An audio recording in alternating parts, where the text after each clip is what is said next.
اس lesson میں ہم بات کریں گے مدات کی اقسام کے بارے میں، یعنی مد لازم اور مد لین لازم کے بارے میں۔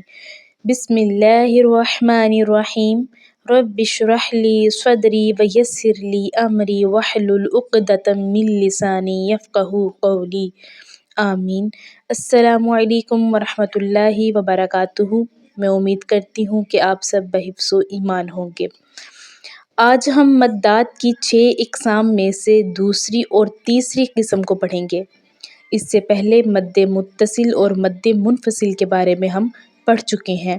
اس کے بارے میں لیسن میرے پیج پر اپلوڈ ہو چکا ہے، آپ جا کے دیکھیں تاکہ آپ کو اس لیسن کی اچھے سے سمجھ آ سکے۔ ان اقسام کو پڑھنے کے لیے پہلے 2 باتوں کا معلوم ہونا ضروری ہے۔ دیکھ لیتے ہیں وہ 2 باتیں کون سی ہیں، یعنی مد لازم اور مد لین کو ٹھیک سے سمجھنے کے لیے 2 چیزیں ہمیں معلوم ہونا ضروری ہیں۔ پہلا تو یہ کہ سکون اصلی کسے کہتے ہیں، دوسرا حروف لین کسے کہتے ہیں اور کون سے ہیں۔ تو پہلے پڑھتے ہیں سکون اصلی کے بارے میں۔ مد لازم میں ہم پڑھیں گے سکون اصلی۔ یہاں پر جو آپ کے سامنے علامتیں شو کی جا رہی ہیں، ایک جزم اور ایک شد کی علامت، تو ان 2 علامتوں کو سکون اصلی کہا جاتا ہے۔ حروف لین کہتے ہیں واو اور یا کو، یہ 2 علامات حروف لین کہلاتی ہیں۔ انشاءاللہ اس کے بارے میں ڈیٹیلنگ چیپٹر بھی ہمارے چینل پر اپلوڈ ہوں گے۔ اب دیکھتے ہیں مد لازم کیا ہے۔ تو حرف مدہ کے بعد سکون اصلی یعنی کہ جزم یا شد میں سے کوئی ایک علامت ہو حرف مدہ کے بعد تو پھر مد لازم ہوگا۔ جیسے کہ یہاں پر دیکھیں، حرف مدہ یعنی کہ الف کے اوپر مد کی علامت ہے اور اس سے آگے نون پر شد کی علامت ہے، تو شد کیا ہے؟ سکون اصلی میں سے ہے۔ اب اس لفظ کی ادائیگی کرتے ہوئے ہم جیم کو کھینچ کر پڑھیں گے اور اس کے بعد جیم کو نون میں مدغم کر کے پڑھیں گے۔ دیکھ لیتے ہیں کیسے پڑھا جائے گا۔ جانن، آپ بھی پڑھ کے دیکھیں، جانن۔ ہم اس لیسن کی ایک بار دہرائی کر لیتے ہیں۔ اس میں آپ دیکھیں کہ حرف مدہ کے بعد ہر لفظ میں شد کی علامت آ رہی ہے، یعنی کہ سکون اصلی کی علامت آ رہی ہے۔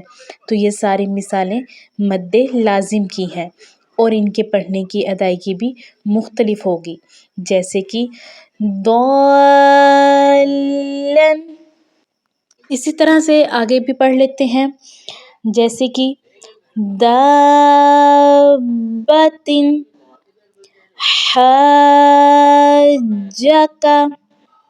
حاجک، لضالون،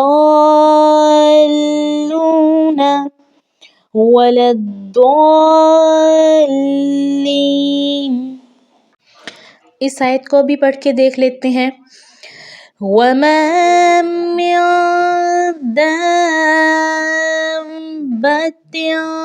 فِي الْأَرْضِ۔ اب اس مثال میں دیکھتے ہیں کہ حرف مدہ کے بعد اب یہاں پر سکون یعنی کہ جزم کی علامت آ رہی ہے، تو یہ بھی مد لازم کی مثال ہے۔ مد لازم کو پڑھنے کے بعد اب باری آتی ہے مد لین لازم کو پڑھنے کی۔ دیکھتے ہیں مد لین لازم کیا ہے۔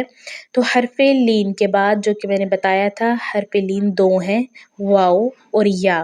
تو حرف لین کے بعد سکون اصلی ہو یعنی کہ واو اور یا کے بعد جزم آ جائے تو پھر مد لین لازم ہوگا۔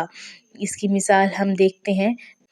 حروف مقطعات میں سے ہم دیکھتے ہیں کاف ہاء یا عین صاد۔ اب یہاں پر اس مثال میں ہم نے کیا دیکھا؟ مد لین لازم کو۔ اس طرح سے کہ یہاں پر حروف لین میں سے یا کے بعد نون ساکن ہے، یعنی کہ نون کے اوپر جزم کی علامت ہے جو کہ سکون اصلی کہلاتی ہے۔ تو یہ مثال تھی مد لین لازم کی۔ الحمدللہ آج کا لیسن ہم نے کمپلیٹ کر لیا ہے۔ انشاءاللہ نیکسٹ لیسن میں ہم مدات کی آخری 2 اقسام کے بارے میں بات کریں گے، اور اس لیسن کو بھی دیکھنے کے لیے آپ کو میرے چینل کو سبسکرائب کرنا ہوگا اور بیل آئیکن کو آپ کو آن کرنا ہوگا تاکہ میرا نیکسٹ لیسن بھی آپ تک پہنچ جائے، اور میری ویڈیو کو آگے شیئر کر دیا کریں تاکہ دوسرے لوگ بھی رہنمائی حاصل کر سکیں۔ اور لیسن کے اباؤٹ کوئی بات پوچھنی ہو تو آپ کمنٹ سیکشن میں پوچھ سکتے ہیں۔ Thanks for watching. اللہ حافظ۔